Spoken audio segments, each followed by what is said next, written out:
वर्दी दो या अर्थी दो का नारा क्या गुल खिलाएगी बिहार में? कांग्रेस पार्टी क्या अकेले चुनाव लड़ेगी बिहार में?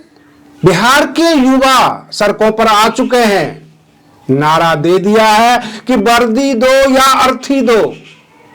आने वाला विधानसभा चुनाव कैसा होगा?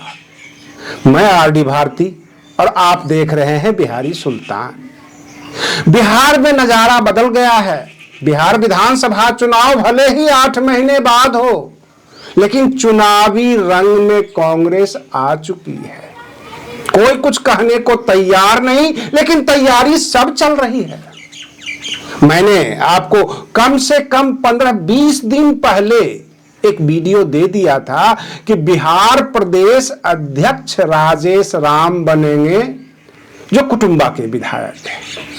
आप ये समझते होंगे कि न्यूज चैनल ऐसे ही बोल रहा है, सच साबित हुआ और आज मैं ये कह रहा हूं, कांग्रेस पार्टी अकेले चुनाव लड़ेगी बिहार में, तो इस पर भी आपको विश्वास होना चाहिए। और कई चेहरे थे कांग्रेस के पास, पप्पू यादव, डॉक्टर कन्हैया कुमार, कृष्णा अल्लावरू तो प्रभारी हैं, बनाकर भेजे गए हैं। बहुत सारी बातें हैं। आरजेडी सख्ते में है। लालू परिवार के करीब करीब सभी सदस्यों के नाम ईडी सीबीआई की नोटिस है, पूछताछ चल रही है। आखिर बिहार में होने वाला क्या है? राहुल गांधी चाहते क्या है? अगर अकेले चुनाव लड़ना चाहते हैं तो फिर ऐलान क्यों नहीं? समस्याएं कई हैं, लेकिन सबसे बड़ा जो सवाल है कि जो युवा उग्र होकर सड़कों पर उतरे हैं, उसमें से बहुत सारे चेहरे तो पहले से ही कांग्रेसी थे, कुछ नए जुड़ गए हैं। बेरोजगार जो युवा होते हैं, जो भूखा पेट, ना किसी की जात होती है, ना कोई धर्म होता है, केवल सरकार से सवाल करती है। सवाल यह है कि वर्दी दो या अर्थी दो।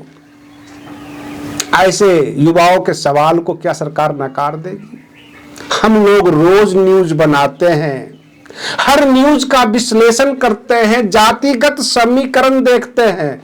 तो मैं आपको क्लियर कर दूं कि 5.31% बिहार की आबादी में पासवान जाति है, जिनके 5 सांसद हैं चिराग पासवान।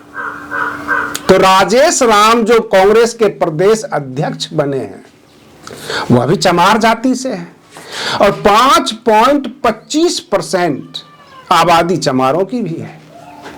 तो क्या 5 सांसद राजेश राम अपनी जाति के आधार पर बना लेंगे? मैं आपको सिलसिलेवार तरीके से बता रहा हूं कि जब लालू प्रसाद यादव का उदय हुआ, SC ST OBC सबको उन्होंने जोड़कर अपनी पार्टी को उठाया, कांग्रेस का पतन हो गया बिहार में। सवर्ण, दलित और मुस्लिम, ये 3 कोर वोटर थे, वो कांग्रेस से बाहर हो गए थे। जब जब कांग्रेस ये कहती है, कहीं से सुगबुगाहट आता है, हम अकेले चुनाव लड़ेंगे, तो भाजपा अंदर से कांप जाती है, क्योंकि भाजपा बखूबी इस बात को समझ रही है कि कांग्रेसी वोटर ही तो हमारे पास हैं। जो सवर्ण जातियां हैं, वो सब के सब पहले कांग्रेसी होते थे, वो भागकर भाजपा में चले गए, तो भाजपा तो डाउन होगी। रही बात ये कि बहन मायावती जी का जब उदय हुआ, मान्यवर काशीराम का, और बहुजन समाज पार्टी ताकत में आई, तो दलित वोटों में बंटवारा हुआ। भले ही रामविलास पासवान, बाबू जगजीवन राम, रमई राम, बहुत सारे नेता हुए बिहार में जो SC ST से, उन्होंने मान्यवर काशीराम को बिहार में ज्यादा स्पेस दिया ही नहीं, नाम मात्र का, और ये किसी को चलने नहीं दिए। बिहार में एक अलग बहुजन राजनीति है, लेकिन कांग्रेस हमेशा उनको साधने में लगी रही। उन वोटों को काटने के लिए नीतीश कुमार ने 2 फाड़ भी कर दिए, दलित और महादलित कर दिए, और इस तरह से छिन्न भिन्न करके कांग्रेस हाशिए पर आ गई। कांग्रेस डॉक्टर कन्हैया कुमार और बेरोजगार युवाओं के दर्द को बहुत अच्छी तरह से मार्केटिंग कर रही है। ये सेल्समैनशिप का जो है फॉर्मूला कांग्रेस को काफी ऊपर तक ले जाएगी। पूरे बिहार में ये बातें फैल गई है और जो जो चुनाव नजदीक होगा के सवाल होंगे कि जैसे तेजस्वी यादव पिछली बार विधानसभा चुनाव में जब कहते थे कि 10 लाख नौकरियां देंगे, तो सवाल बनता था कि आप नौकरियां कहां से देंगे। कांग्रेस से भी सवाल होगा, जो जो चुनाव नजदीक आएगी कांग्रेस से सवाल होगा कि पलायन आप कैसे रोकेंगे, नौकरी कहां से देंगे, बजट कितना है, पैसे कितने हैं। ये सवाल नीतीश कुमार भी करेंगे, भाजपा भी करेगी, जो विपक्ष है वो सवाल करेगी। तो इन सवालों का जवाब भी कांग्रेस को तैयार रखना होगा। बिहार सरकार के अंदर कितनी वैकेंसियां बची हुई है ये बताना होगा, युवाओं को संतुष्ट करना होगा। क्या बिहार में सरकारी फैक्ट्री लगेगी? बिहार में एक ट्रेंड है, जब लोग अपनी लड़की की शादी करने निकलते हैं तो सरकारी नौकरी वाला लड़का ढूंढते हैं, प्राइवेट नौकरी वाला चाहे कितना ही पैसा वाला हो उस पर उतना आकर्षण नहीं होता। और इसका मूल वजह है कि सरकारी नौकरी का मतलब सुरक्षित नौकरी, लोग ये मानते हैं। इसलिए बिहार सरकार को सरकारी फैक्ट्री डालना जरूरी है। बिहार की जो ट्रेंड है, बिहार के लोगों की जो मनोदशा होती है, सरकारी में ज्यादा विश्वास। डॉक्टर कन्हैया कुमार ये भी कहते हैं अपने यात्रा में कि जो स्वतंत्रता संग्राम में भाग लिए उनको कहते हैं स्वतंत्रता सेनानी। सरकार ने उन्हें वजीफा भी दिया स्वतंत्रता सेनानी को, अगर आप संविधान बचाने में भाग लेंगे तो आपका नाम पड़ेगा संविधान सेनानी। ये नए नए शब्द आ रहे हैं बिहार में। और कहीं कहीं से तो यह भी हवा बन रही है कि भाजपा बड़ी पार्टी है, जदयू बड़ी पार्टी है, राजद बड़ी पार्टी है, तो क्यों नहीं कांग्रेस, प्रशांत किशोर, चिराग पासवान, सीपीआई, मुकेश सहनी, जीतन राम मांझी सब मिलकर एक नई गठबंधन का निर्माण कर ले। जो छोटे छोटे पार्टी है जिनका कोई वजूद नहीं है। कांग्रेस तो यह भी कह रही है, जो उनके कार्यकर्ता, कि हारेंगे तो हारेंगे, चुनाव तो अकेले ही लड़ेंगे। और तभी कांग्रेसी कार्यकर्ताओं का मनोबल हाई हो जाता है, क्योंकि सभी सीट यानी 243 सीट पर अगर कांग्रेस चुनाव लड़ती है तो उसका जनाधार वापस आएगी। कांग्रेस के पास फिलहाल 9% वोट है। राजेश राम को प्रदेश अध्यक्ष बनाकर यह हवा फैल गई कि 5.25% जो चमार जाति के वोट है उसको तो कब्जा कर ही लिया कांग्रेस ने। तो कम से कम जो है इनका 14% तो वोट तो कंफर्म है। युवाओं की फौज चलेगी। और उसके बाद जो इतने बड़े बदलाव हुए, लोगों ने यह भी कहना शुरू किया पप्पू यादव को भी तो कांग्रेस का प्रदेश अध्यक्ष बना देना चाहिए। तो उसमें कुछ टेक्निकल समस्याएं आई।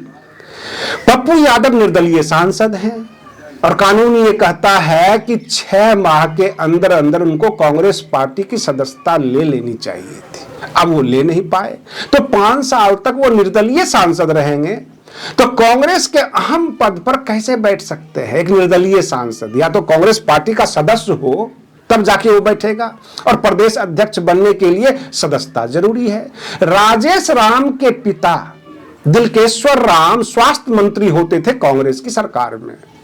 तो जाहिर सी बात है कि राजनीति घराना है राजेश राम का। आप यूं कह सकते हैं कि कांग्रेस पार्टी को दोबारा एक जगजीवन राम मिल गए, यानी बाबू जगजीवन राम मिल गए। और बिहार की राजनीति को साधने के लिए राहुल गांधी जी ने कन्हैया कुमार जैसे युवा तुर्क को सामने कर दिया।